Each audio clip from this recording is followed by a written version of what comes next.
Bueno, buenos días. En primer lugar, muchas gracias por acompañarnos, por asistir a este curso sobre el 75 aniversario de la Declaración Universal de Derechos Humanos y los retos que están pendientes en todo el mundo.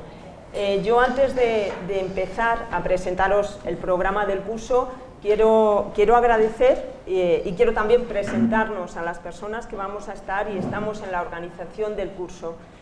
Bueno, yo soy la directora del curso, soy Purificación Causa a Pie. También está Violeta Martín, que está allí al fondo, detrás de un ordenador, que es la secretaria del curso, y también bueno, nos ayudará, estará con nosotros Esther Jiménez, que no la veo, pero que también para cualquier cuestión está allí. Para cualquier cuestión también podéis dirigiros a ella y también a otras personas, ¿no?, que nos acompañan. Quiero en ese sentido pues agradecer, ¿no?, todo su trabajo durante este tiempo para que este curso sea posible, y en general al personal, a las personas de la Universidad Complutense que son, y de los cursos de verano, al equipo. Tenéis fuera una persona que os ha recibido, que es Pablo, que ha recogido vuestro nombre y que también forma parte de ese equipo de alumnos, de alumnas que acompañan la elaboración y el trabajo de estos cursos. Bueno, y hecho esto, sí quería comentaros que ha habido algunos cambios. Tenéis en las carpetas el programa del curso. Ha habido algunos cambios respecto a la programación inicial prevista, y han sido cambios motivados pues por cuestiones de agenda, también en algún caso por cuestiones de salud. En todo caso, creo que tenemos un gran programa con gente muy interesante que nos va a contar muchas cosas interesantes sobre la Declaración Universal de Derechos Humanos, la situación de los derechos humanos en el mundo, también en nuestro país, en Europa, en todos los ámbitos, y además desde perspectivas muy diversas. Es muy importante que en este curso tengamos voces de personas que tienen responsabilidades de gobierno, pero también de personas que tienen trabajo, responsabilidades en el ámbito de las organizaciones sociales de derechos humanos y de organizaciones sociales que trabajan de manera global o sectorial. Creo que esa perspectiva será muy interesante. Algunas de estas personas estáis aquí ya y nos estáis acompañando desde primera hora, como María José, que nos acompaña ya esta mañana. Bueno, en todo caso, por acabar y por hacer también el trabajo que venía a hacer, que es presentaros al secretario de Estado de Relaciones con las Cortes y Asuntos Constitucionales, a Rafael Simancas, que nos acompaña esta mañana para inaugurar este curso. Os tengo que decir que realmente Rafael es el responsable de que estemos aquí esta mañana, el que ha motivado y se empeñó en que realizáramos este curso, igual que de otras actividades que hemos venido haciendo desde la Secretaría de Estado de Relaciones con las Cortes en la línea de los derechos humanos, desde el trabajo del segundo Plan de Derechos Humanos a otras actividades también conmemorativas del 75 aniversario de la Declaración Universal de Derechos Humanos, que es este 2023, y que queremos seguir trabajando en esta línea para poner en valor la Declaración Universal. Así que el secretario de Estado tiene la palabra. Muy bien, pues muy buenos días a todos y a todas, bienvenidos. Bienvenidas a este curso que organiza la Secretaría de Estado de Relaciones con las Cortes y Asuntos Constitucionales del Gobierno de España en torno al aniversario de la Declaración Universal de los Derechos Humanos. Muchísimas gracias una vez más a la Universidad Complutense por organizar estos cursos de verano y por su hospitalidad para con el Gobierno de España. Muchas gracias a la dirección del curso, Puri y Violeta, por el trabajo, gracias a los ponentes por su compromiso y gracias a vosotros y a vosotras, si me permitís que os tutee, por matricularos, por asistir. Creo que es una apuesta interesante y que os va a merecer la pena. Bueno, la verdad es que el equipo ha preparado un escrito equilibrado, institucional, de lo más interesante, pero si os parece, ya que estamos en confianza, vamos hablar en torno a los derechos humanos aprovechando el contexto, que es un contexto motivador y tentador. Y después preguntáis o matizáis lo que consideréis. ¿Por qué en estos momentos un curso, una iniciativa en torno al aniversario de los derechos humanos, de la Declaración Universal de los Derechos Humanos? Tres razones. Para empezar, primero porque toca, 75 aniversario, 1948-2023, hay una campaña impulsada por el Alto Comisionado de los Derechos Humanos de Naciones Unidas que el Gobierno de España quiere impulsar. Primera razón, conmemoración, porque toca. Segunda razón, siempre es un buen momento para dar a conocer, para divulgar, para promocionar la Declaración Universal de los Derechos Humanos, incluso para analizar los nuevos retos y desafíos de las democracias modernas, de las nuevas sociedades, a la luz de aquella Declaración Universal de los Derechos Humanos que se promulgó hace ahora 3/4 de siglo. Pero aún más importante, ¿por qué ahora?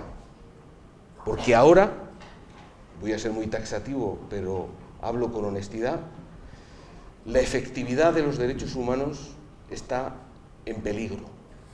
Hay amenazas ciertas, efectivas, de regresión en la aplicación de los derechos humanos en todo el mundo, incluidas las que llamamos democracias de calidad.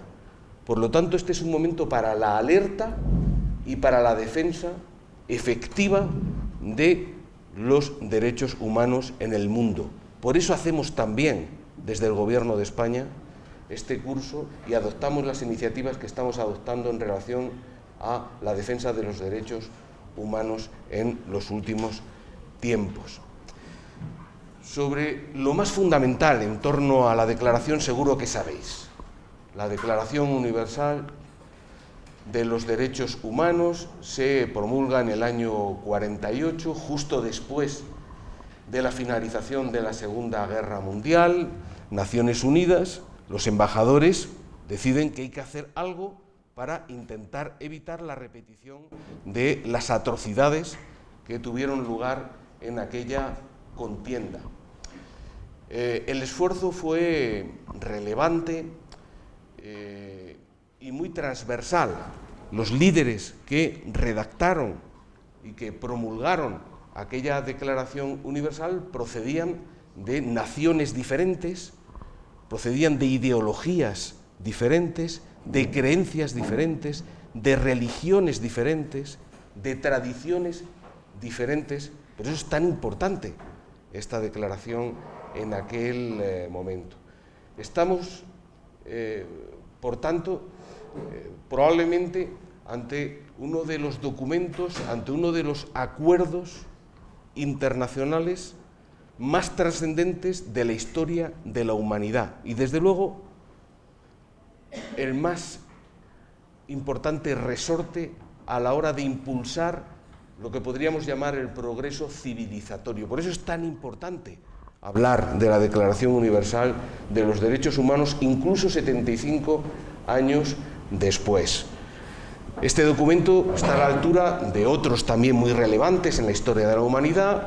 Se puede comparar con la Declaración de los Derechos del Hombre y del Ciudadano, que se promulgó en el contexto de la Revolución Francesa, finales del siglo XVIII, con el matiz que no es baladí y tampoco es anónimo, de que entonces se habló de los derechos del hombre y del ciudadano y ahora estamos hablando de los derechos de los seres humanos, es decir, incorporando a la otra mitad de la humanidad. Decía que no es baladí la diferencia, que solo fuera en términos numéricos y de trascendencia, en cuanto a la población objeto, pero también decía que no es anónima, porque el hecho de que se hablara de los seres humanos y no solo del hombre, otra vez, pues es un resultado de un esfuerzo, del esfuerzo de unas cuantas mujeres que no han pasado a la posteridad y que sus nombres no se conocen. Una señora, se llama Hansa Beta, que no ha logrado que su nombre pase a la historia, ha sido opacado como tantas otras veces, como en tantas otras ocasiones en la historia escrita por los hombres, una mujer trabajadora social, educadora, escritora, procedente de la India, y que logró, junto a otras y otros, que la Declaración Universal de Derechos fuera una Declaración Universal de Derechos para todos los seres humanos. Bueno, hagamos que este curso sí recuerde a esta señora y a quienes, como ella, lograron aquel mérito. Estamos hablando de una Declaración Universal que por primera vez reconoce derechos inherentes al ser humano, a todos los seres humanos, independientemente de su procedencia, de su condición social, de su raza, por primera vez. También estamos hablando por primera vez de derechos universales, es decir, válidos para todas las personas sin distinción, en cualquier rincón del planeta y en cualquier momento. Una declaración universal que a partir de 1948 empezó a formar parte de manera efectiva de otros pactos y otros tratados internacionales que fueron desarrollando de una manera especializada estos derechos. También la Declaración Universal de Derechos Humanos del 48 empezó inmediatamente a normativizarse, por decirlo así, en constituciones y en planes nacionales de derechos humanos, nación a nación. Nuestra Constitución de 1978, por ejemplo, normativiza también los derechos humanos, la Declaración Universal de Derechos Humanos. Hay una mención explícita en el artículo 10.2 de nuestra Constitución a la Declaración Universal de los Derechos Humanos. De hecho, se plantea que cualquier norma que desarrolle los derechos fundamentales que se reconocen en la Constitución española debe interpretarse a la luz de la Declaración Universal de los Derechos Humanos de 1948, hasta tal punto es relevante y es trascendente el documento que hoy conmemoramos.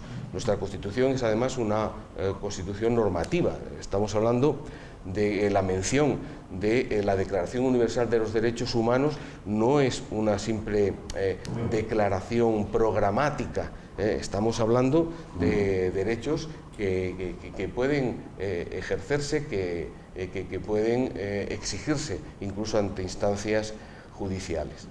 La Constitución establece que los poderes públicos en España deben de generar las condiciones para hacer efectivos esos derechos fundamentales, esos derechos humanos. Por lo tanto, nuestra Constitución es una de las constituciones nacionales que recogió, que se hizo eco, que intenta, que procura, que garantiza hacer efectivos aquellos derechos humanos inherentes a toda persona y de carácter universal. En nuestro país hemos formalizado también, hemos aprobado formalmente planes nacionales de derechos humanos. Tuvimos un primer plan nacional de derechos humanos entre el año 2008 y 2012. No voy a especificar quiénes gobernaban España en aquel periodo, porque estamos en un acto institucional, pero seguro que podéis hacer las cuentas. Entre el año 2012 y el año 2018 no hubo Plan Nacional de Derechos Humanos en España, tampoco os voy a decir quién gobernaba en ese periodo, deducidlo vosotros, y a partir del 18, con el pequeño paréntesis del 20 y la pandemia, se comenzó a preparar el segundo plan, que ha sido aprobado recientemente por el Gobierno de España. Segundo Plan Nacional de Derechos Humanos. ¿Qué importancia tiene? Mucha. Se trata de establecer, de fijar qué leyes han de promulgarse, qué reglamentos han de desarrollarse, qué planes y qué acciones han de ejecutarse para hacer efectivos los derechos humanos con las prioridades que marquen los valores mayoritarios en la sociedad. Esa es la importancia de los planes nacionales de derechos humanos, que fueron impulsados, por cierto, en una conferencia, en la conferencia de Viena de Naciones Unidas, que también ahora conmemoramos, estamos, creo recordar, en el 30 aniversario. Planes nacionales de derechos humanos. España cumple esa obligación nacional que se estableció en la conferencia de Viena, insisto, hace ahora 30 años. Nuestro plan ha sido muy participado.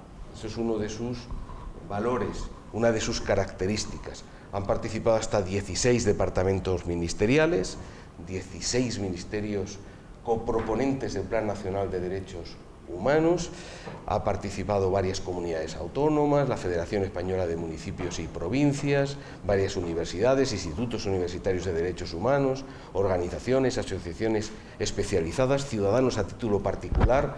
Casi 2 años hemos pasado trabajando de una manera muy participada para establecer un conjunto de medidas, más de 400, creo recordar, medidas en torno a 4 ejes, que os resumo. Primer eje, obligaciones internacionales y cooperación para hacer efectivos los derechos humanos en todo el mundo. Segundo bloque, la garantía de los derechos humanos en sí, los derechos políticos y civiles, los derechos económicos, sociales y culturales, también los derechos asociados a nuevos desafíos, los derechos que tienen que ver con la preservación del medio ambiente, los que tienen que ver con la evolución tecnológica y la inteligencia artificial, muy interesante, se va a hablar aquí mañana mismo, los que tienen que ver con el envejecimiento de la población, los que tienen que ver con las nuevas demandas de participación de la ciudadanía, es decir, derechos clásicos y nuevos derechos. Tercer eje del Plan Nacional de Derechos Humanos en España, los derechos específicos de la igualdad, los que tienen que ver con la lucha contra la discriminación de la mujer en la sociedad. Y cuarto eje, aquellos derechos que tienen que ver con la igualdad de trato y el objetivo de la no discriminación de colectivos específicos. Por ejemplo, las personas homosexuales, las personas con discapacidad, las personas del pueblo gitano y otros grupos que son habitualmente objeto de discriminación. Este es el Plan Nacional, segundo Plan Nacional de Derechos Humanos del Gobierno de España, que es el Plan Nacional de Derechos Humanos del conjunto de la sociedad española, porque, como os decía antes, ha sido ampliamente participado. Podemos decir que forma parte del gran consenso nacional en torno a la defensa de los derechos humanos, consecuencia misma de la Constitución, que, repito una vez más, constitucionaliza, valga el verbo, la Declaración Universal en su artículo 10.2. Alguna cosa más que no lleva escrita, pero que creo que merece la pena que conozcáis. Este Plan Nacional de Derechos Humanos del Gobierno de España fue objeto de debate en las Cortes Generales. Fue objeto de debate en sendas comparecencias de quien os habla ahora, como secretario de Estado, impulsor del plan, en el Congreso de los Diputados y en el Senado. Un debate interesante y que debe conocerse a la luz de este objetivo de entender la alarma y de reaccionar ante la ofensiva frente a los derechos humanos del que os hablaba al principio. La mayoría de los representantes de la ciudadanía española en las Cortes Generales recibió bien la iniciativa del plan y el contenido del plan, pero hubo grupos muy importantes que expusieron críticas de fondo respecto a el plan de derechos humanos y a la iniciativa de defender los derechos humanos en definitiva. Se llegó a decir, está en el diario de sesiones, febrero de este año, Congreso de los Diputados, Comisión Constitucional, fácil de localizar, creo que fue el 22 de febrero, si no recuerdo mal. Se llegó a decir que la categoría de los derechos humanos está muerta. Esto se dijo en la sede de la soberanía popular de nuestro país.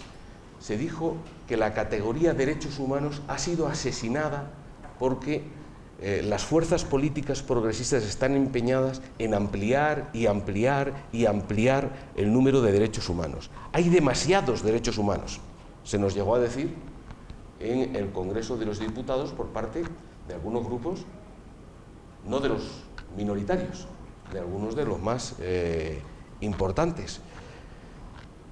Lo ponéis todo perdido de derechos humanos. Demasiados derechos humanos. La categoría de los derechos humanos está muerta. Si se trata de defender los derechos humanos, si se trata de conmemorar la Declaración Universal de Derechos Humanos, si se trata de hacer efectivos los derechos humanos, hay que estar alerta ante este tipo de voces que se levantan no en cualquier foro, sino en las Cortes Generales de España. Se nos dijo que hay derechos humanos verdaderos y derechos humanos falsos en las Cortes Generales.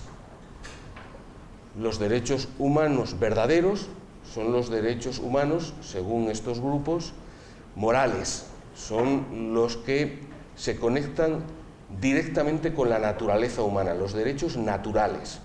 Y los derechos humanos falsos son los que van contra natura. Esto se nos dijo allí.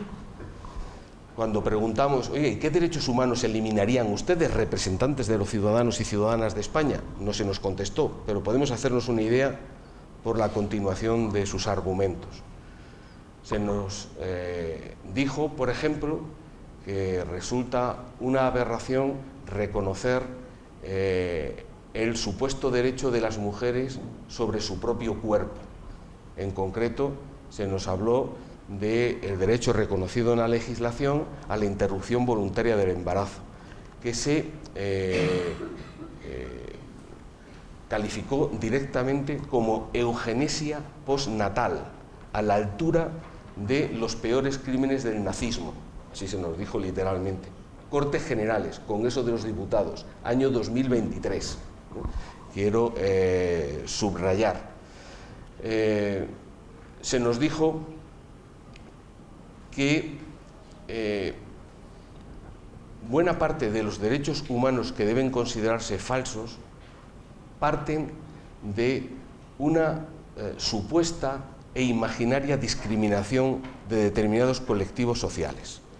Discriminación imaginaria de las mujeres, discriminación imaginaria de las personas homosexuales. Y a partir de ahí se nos acusa, se generan una serie de supuestos derechos humanos falsos, inspirados por ideologías marxistas, comunistas, que lo que logran es el enfrentamiento social. Esto se nos dijo cuando defendíamos los derechos humanos de personas que forman parte de colectivos discriminados. Se nos dijo que la llamada violencia de género no existe y por lo tanto no cabe defender a las mujeres de una amenaza irreal. Se nos dijo que es antijurídico el establecer un tipo penal que solo se aplica sobre una parte de la población, los varones, y no sobre los demás. Se nos dijo además que este tipo de reconocimiento de derechos falsos estaba provocando que buena parte de los varones españoles tuvieran miedo a formalizar parejas, y a casarse, y a formar familias, y por lo tanto a tener hijos. Por lo tanto, se estableció un vínculo directo entre la lucha contra la violencia de género, el reconocimiento de los derechos humanos de las mujeres y la falta de nacimientos y los problemas demográficos que tenemos en nuestro país y en buena parte de Europa. Bien, amigas y amigos, este es el panorama. Esto se nos planteó en las Cortes Generales a la hora de defender la efectividad de los derechos humanos. Por eso hablamos de un tiempo de alertas, un tiempo de atención, un tiempo de beligerancia, un tiempo de militancia en la defensa de los derechos humanos, porque es necesario actuar así. ¿Cuál es la mayor amenaza que se cierne probablemente sobre la Declaración Universal de los Derechos Humanos y la vigencia de los derechos humanos en el mundo? Yo diría incluso más. Yo hablaría de amenaza en términos de regresión democrática. Hay un retroceso en cuanto a la calidad de las democracias en el mundo. Avance de la autocracia, déficit creciente en las llamadas democracias vulnerables, en Hispanoamérica, en el norte de África, en Asia, incluso deterioro de la calidad de la democracia en Europa. En algunos países del este de Europa, evidentemente, podemos citar Hungría con claridad. Hablamos de la polarización, hablamos de la radicalización ultra, hablamos de el populismo, hablamos del trumpismo. ¿De qué estamos hablando cuando denunciamos el avance del populismo y de la radicalización ultra? No estamos hablando de una ideología, porque no hay un corpus de ideas para organizar el espacio público compartido, que sea alternativa a las vigentes. No estamos hablando de una ideología. Tampoco estamos hablando de un programa político al uso, porque no hay una relación de respuestas, de programas, de medidas efectivas para resolver las dificultades o afrontar los retos de futuro de la sociedad. El trumpismo, el populismo, la radicalización ultra es tan solo una estrategia para alcanzar el poder total, el poder social, el poder institucional, el poder económico, el poder político, el poder mediático, el poder total, insisto. El trumpismo, el populismo, amenaza para los derechos humanos, fustiga las incertidumbres, los miedos de una parte de la población. ¿Cuál? La que pueda considerarse parte perdedora en los grandes procesos de transformación en marcha. La globalización, la revolución tecnológica, por ejemplo. Hay gente que contempla estos procesos con incertidumbre, con inseguridad, con temor, porque tienen menos formación, porque se sienten arrumbados, porque han perdido el trabajo, porque tienen dificultades para volver a encontrar trabajo, porque viven en entornos rurales que a lo mejor no están tan cerca o tan involucrados en estos procesos. Los ultras, la radicalidad trumpista, populista, atiza esas inseguridades y esos miedos y les ofrece dos cosas. Les ofrece culpables falsos, pero fáciles de identificar. Le dice, oiga, la culpa de su miedo, de su inseguridad, de sus problemas, la tiene ese señor que manda y que malgasta los recursos públicos en un avión. Las tienen los inmigrantes que llegan de fuera y se quedan con los recursos que a usted le corresponde. Las tienen las feministas radicales y los ecologistas que hablan de cosas que usted no entiende y que además son falsas, falsos culpables. Y identidades refugio, identidades cercanas, identidades que estas personas reconocen como propias y que les dan calor. La identidad de la nación, la identidad de la religión, la identidad de la tradición. Oiga, si esto es lo suyo es la religión católica, lo suyo son los toros, lo suyo es el medio rural, y esto se lo quieren quitar falsamente. Esto es lo que les aporta. Utilizan resortes de activación ideológica, política y electoral que no son nuevos, que se usaron en los principios del siglo pasado y que son muy efectivos, no son originales, pero son efectivos. La dialéctica del amigo contra el enemigo, la dialéctica del pueblo llano, inocente y traicionado frente a las élites traidoras, la dialéctica de los buenos de aquí y los malos que vienen de fuera, la dialéctica del mundo rural, bucólico, honesto, frente a los urbanitas viciosos. Estas dialécticas no son nuevas, son muy viejas, funcionaron hace un siglo y ahora funcionan como mecanismo de activación electoral. La emocionalidad negativa, el argumentar sin argumentos, el incitar más que a pensar, a odiar, es un resorte, es un mecanismo de activación ideológica, política y electoral muy viejo. Y funciona ahora contra los derechos humanos. Y esto hemos de tenerlo en cuenta, porque, insisto, funciona. Y este tipo de movimientos pues suponen un freno al progreso, suponen un riesgo de retroceso democrático y suponen un peligro para la efectividad de los derechos humanos que hoy estamos conmemorando a través de la Declaración Universal.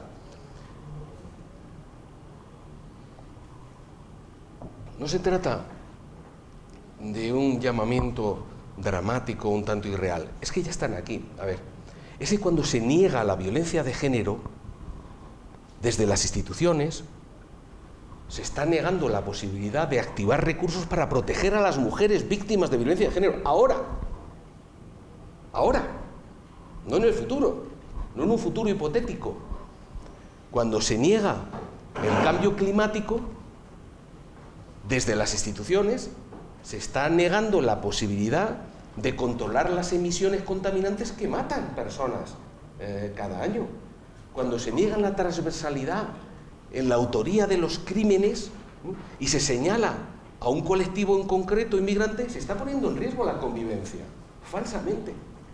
Cuando se niega la legitimidad de los representantes públicos y se alienta la ilegalización de partidos, o cuando se niega la legitimidad de un gobierno o de una jornada electoral, se está poniendo en riesgo los fundamentos de la democracia, y los fundamentos de la democracia y de nuestro pacto constitucional es lo que garantiza la vigencia de nuestros derechos y nuestras libertades. Oiga, es que esto es muy grave y está sucediendo ya.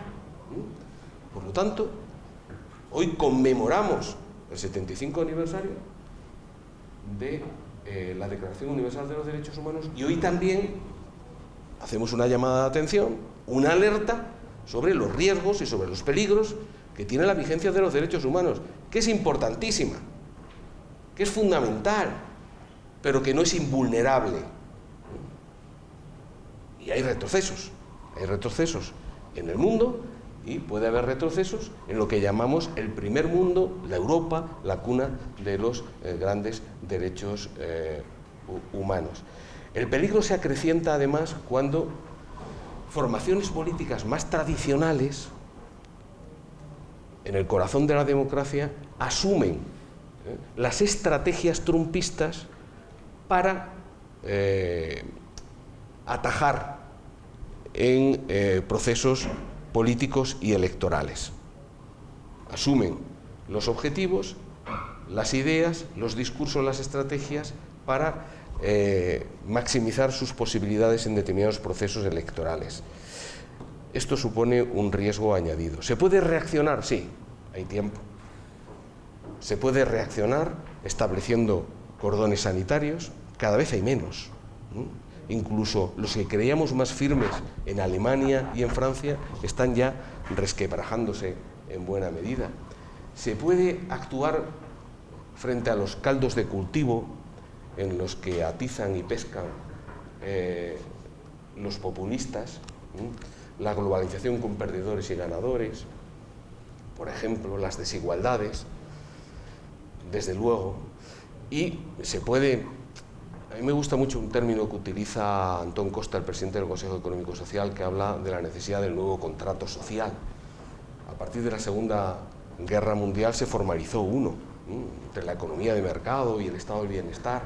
Bueno, quizás es tiempo de volver a formalizar un gran contrato social que asegure una globalización sin ganadores y sin perdedores, que promueva una revolución tecnológica, una transición ecológica justas y que asegure la vigencia de los derechos humanos en todo el mundo.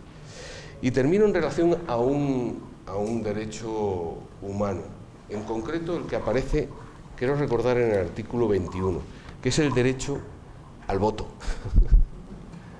El derecho a votar libremente en unas elecciones democráticas es un derecho humano importantísimo en este contexto. El semanario The Economist publica periódicamente un índice de desarrollo democrático y en el último he podido leer que tan solo 21 de las naciones del mundo puede considerarse democracia plena. 21 de 165 países registrados en las Naciones Unidas. Estamos hablando de un 12% de las naciones del mundo, que aglutina a solo el 6% de la población mundial. Solo el 6% de la población mundial puede votar libremente en unas elecciones democráticas, entre ellos nosotros. Votar es un privilegio. Pero es que además en nuestro país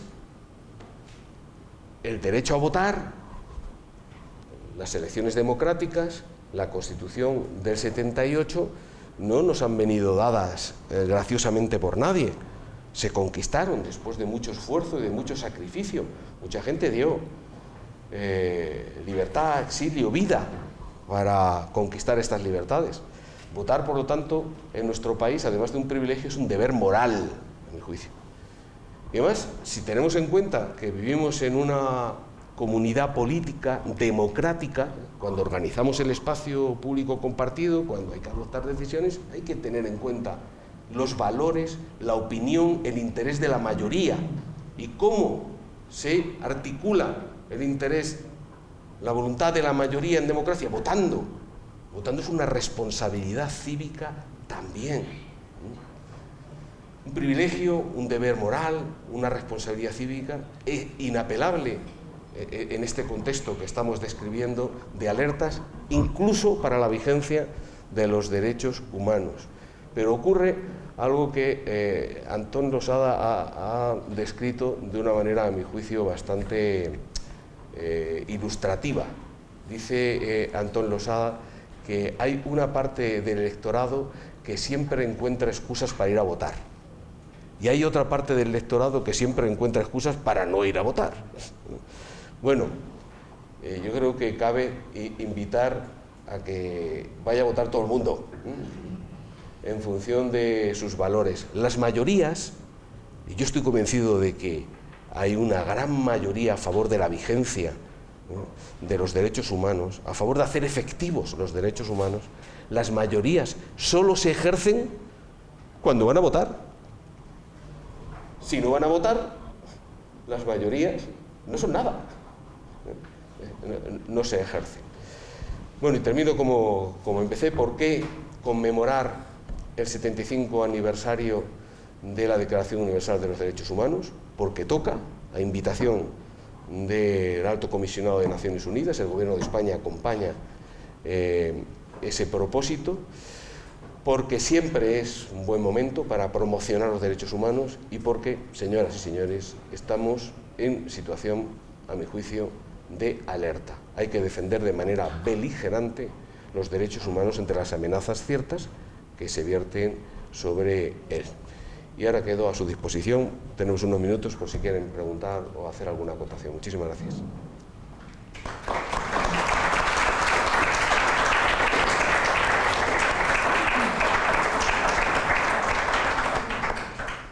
Venga, tenemos poco tiempo, pero cualquier cuestión. Yo tengo una pregunta. Actualmente, ¿cuál es el porcentaje de abstencionismo en España? Actualmente, ¿cuál es el porcentaje de abstencionismo en España? Bueno, en las últimas generales tuvimos una participación del 66 y pico %, estamos hablando de noviembre del 19. Ahora las encuestas hablan de una participación de en torno al 70%. Hemos tenido un voto por correo récord de casi 2.600.000 personas. Ojalá, incluso la abstención sea menor. Aquí el voto no es obligatorio, ¿sabes? Pero aunque no haya una obligación jurídica, insisto en que hay una obligación cívica, incluso ética, ¿no? para ir a votar. Ojalá y haya una participación muy amplia. Más. Ha quedado todo muy claro, nadie me va a discutir nada como en las Cortes Generales, ¿no? Nadie me va a decir que los derechos humanos son falsos y verdaderos, ni cosas esas. No, yo creo que no, pero bueno, mi pregunta iba un poco, yo trabajo con programas de cooperación del Gobierno de España en países de África subsahariana y una de las preocupaciones una de las inquietudes que a mí siempre me viene es cómo aplicar precisamente la Declaración Universal en contextos donde es difícil la aplicación.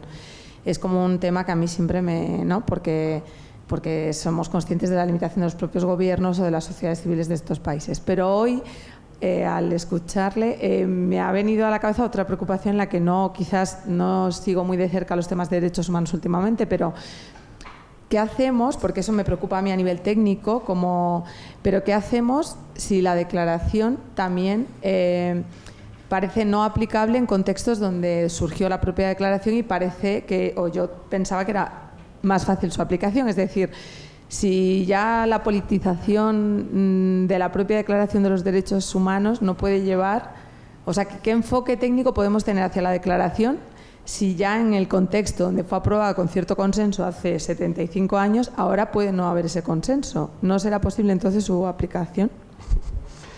Bueno, es verdad que la pelea ya no se limita a extender la vigencia de los derechos humanos en el mundo que creíamos al margen de, ¿no? Ahora incluso en la propia Europa hay que defender estos derechos humanos. Yo tuve que defender los derechos humanos en la sede de la soberanía popular en España, porque me los negaban, porque me decían literalmente que había demasiados derechos humanos reconocidos.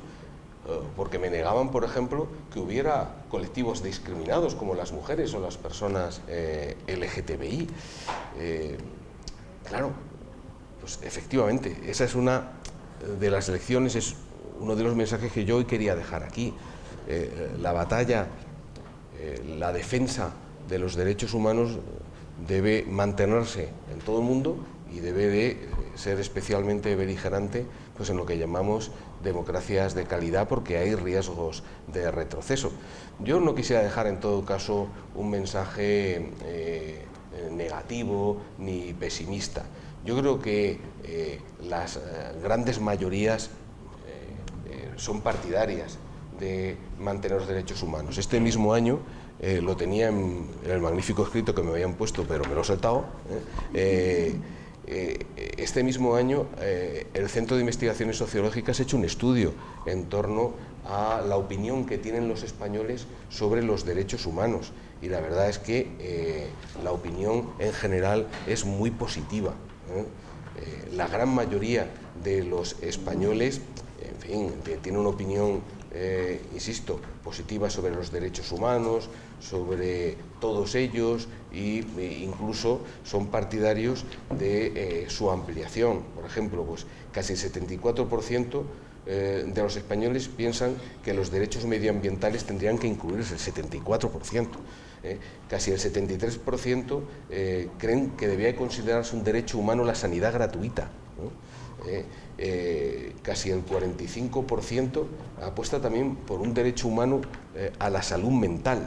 En fin, hay una opinión positiva, ¿no? 8 de cada 10 asegura que conoce o ha oído hablar de la Declaración Universal de los Derechos Humanos. ¿Con qué se identifica la Declaración Universal, cuando se pregunta a los ciudadanos y las ciudadanas, pues se identifica con la libertad, se identifica con la igualdad, con el bienestar social, con la paz, con la democracia, con la protección social, todo categorías positivas. Por lo tanto, insisto, hay esperanza, pero los derechos humanos, pues como todas las conquistas del progreso civilizatorio de la humanidad, no son irreversibles, no son invulnerables. Hay riesgos, hay quienes los niegan y argumentan a favor de ello. Nos dicen que hay derechos verdaderos y falsos en función de su coherencia con lo que llaman derechos naturales o con lo que establece la religión. Se me llegó a plantear, oiga, aquellos que están en el catecismo sí, los que no están en el catecismo no, cuidado, claro.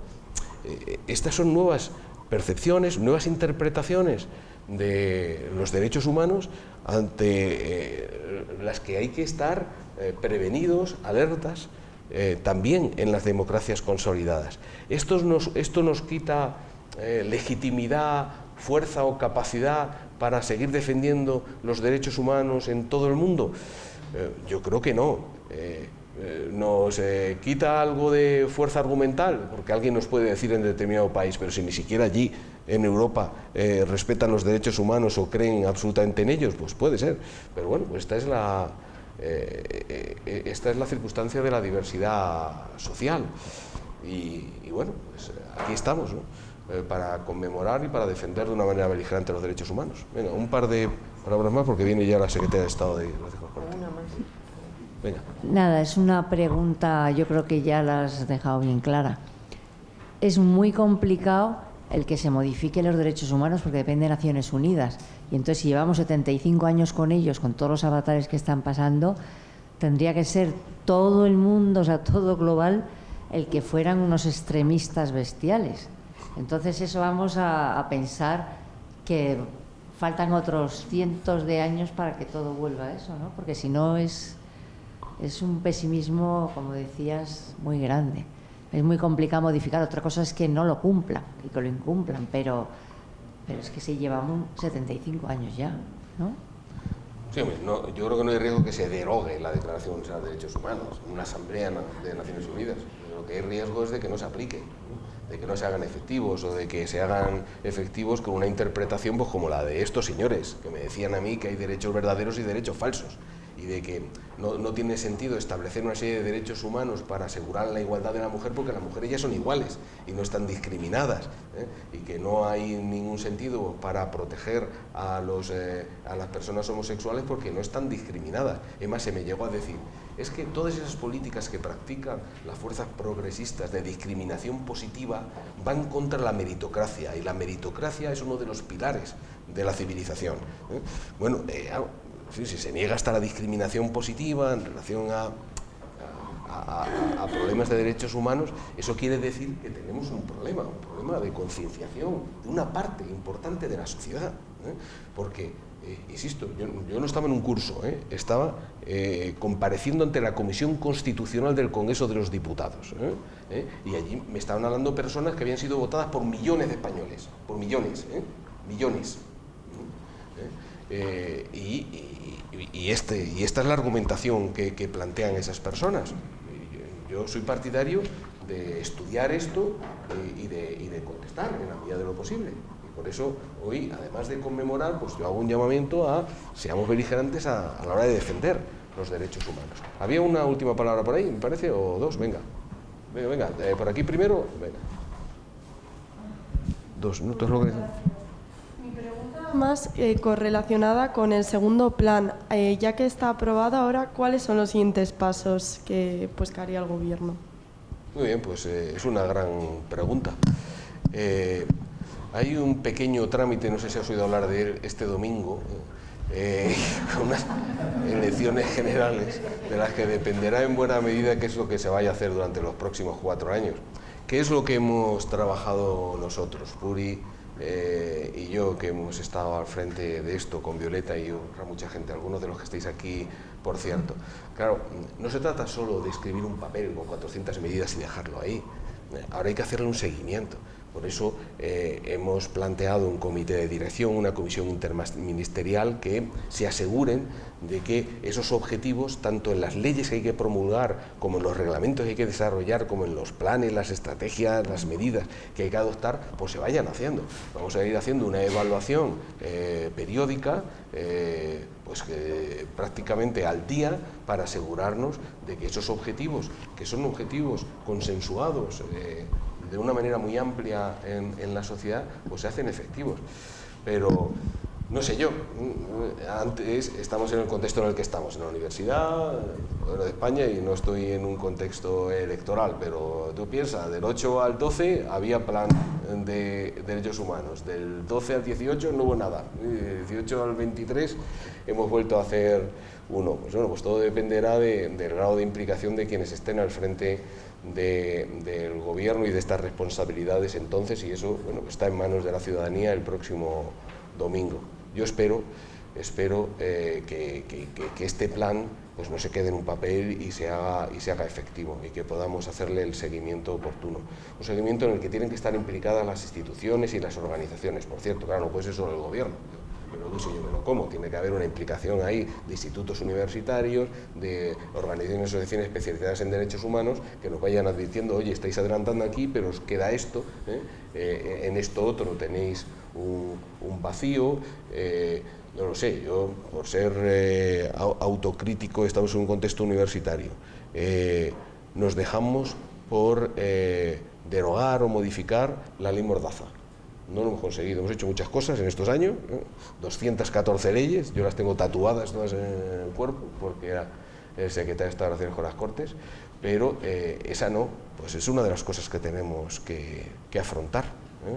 Estuvimos a esto de conseguirlo, no conseguimos la mayoría precisa, nos faltó un voto en la Comisión de Interior del Congreso de los Diputados, un solo voto, no lo conseguimos. A ver si en esta legislatura, por ejemplo, pues avanzamos en materia de derechos humanos, ¿no? en la derogación, en la transformación fundamental de la Ley de Seguridad Ciudadana, que no es la ley penal, que no es el Código Penal, pero es la ley administrativa que manejan las fuerzas y cuerpos de seguridad del Estado a la hora de imponer sanciones que tienen que ver con la seguridad, y es muy, muy importante. Por poner una tarea, una asignatura pendiente en términos autocríticos, porque ahí no lo conseguimos. También es verdad que no es igual aplicar la ley Mordaza con un gobierno que con otro, ¿no? Y ahí me quedo porque estoy ya en el límite, ¿no? Estoy mirando a la directora de Asuntos Constitucionales diciendo, estás en el límite, dice, o te has pasado. Bueno, venga, ¿alguna palabra más? Y terminamos. Sí, ya está claro de que tú, vamos, de que la mesa es totalmente, tiene que ser limpia. Pero yo como ciudadano creo que el votar es una obligación ciudadana. Entonces, si se vota derecha o izquierda, antes que la alternancia democrática, ahora el votar a la derecha supone regresión y anulación de muchísimos derechos a favor de la ciudadanía, por lo cual hay que plantearse muy bien a quién se vota y hay que votar. Bueno, yo no opino sobre eso. Venga, terminamos. Venga, sí. Bueno, pues vamos a finalizar. Pero que hay una puerta, venga. O sea, igual sobre un debate que no Claro. tenemos tiempo de cerrar. Pero venga. Pero bueno, como estamos hablando sobre el derecho al voto y la necesidad de votar en estas elecciones y demás, me gustaría saber qué avances o cómo se encuentra este debate dentro quizás del gobierno de estos planes de derechos humanos respecto a las personas que residen o que incluso han nacido en España pero que no tienen derecho al voto, ¿no?, en estas elecciones generales, y hacia las que estas políticas de derechos humanos, o sea, se dirigen directamente, ¿no? Entonces, bueno, me gustaría saber cómo está esta cuestión. Bueno, pues un colectivo muy importante. Pues, hablándome de inmigrantes,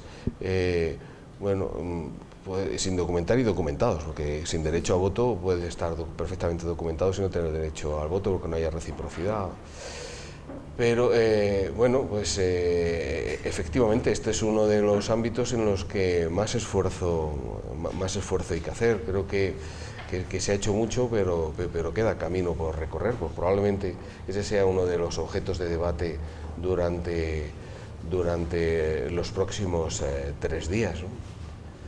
Será muy interesante. Bueno, oye, no quiero quitarle más tiempo a la Secretaria de Estado de Relaciones Internacionales, o Asuntos Exteriores, ¿cómo se llama? Asuntos Exteriores y Globales. Y ella seguro que te puede dar mucho más datos sobre estos asuntos. Bueno, vamos a finalizar, vamos a ir rápido en la siguiente mesa, que va a presentar Camino Vidal, que es directora de Asuntos Constitucionales y Coordinación Jurídica, y entrará también a la Secretaria de Estado de Asuntos Exteriores y Globales, Ángeles Moreno. La vamos a pedir además que entre porque estaba esperando fuera. Después a las 12 hay una conferencia extraordinaria que es para el conjunto de alumnos y alumnas que estáis en este momento en los cursos de verano. Lo digo porque esa conferencia será en el aula magna. Entonces, quienes queráis asistir, habíamos hecho hueco, por eso vamos tan rápido esta mañana, para que podáis asistir. ¿Vale? Venga, pues muchas gracias.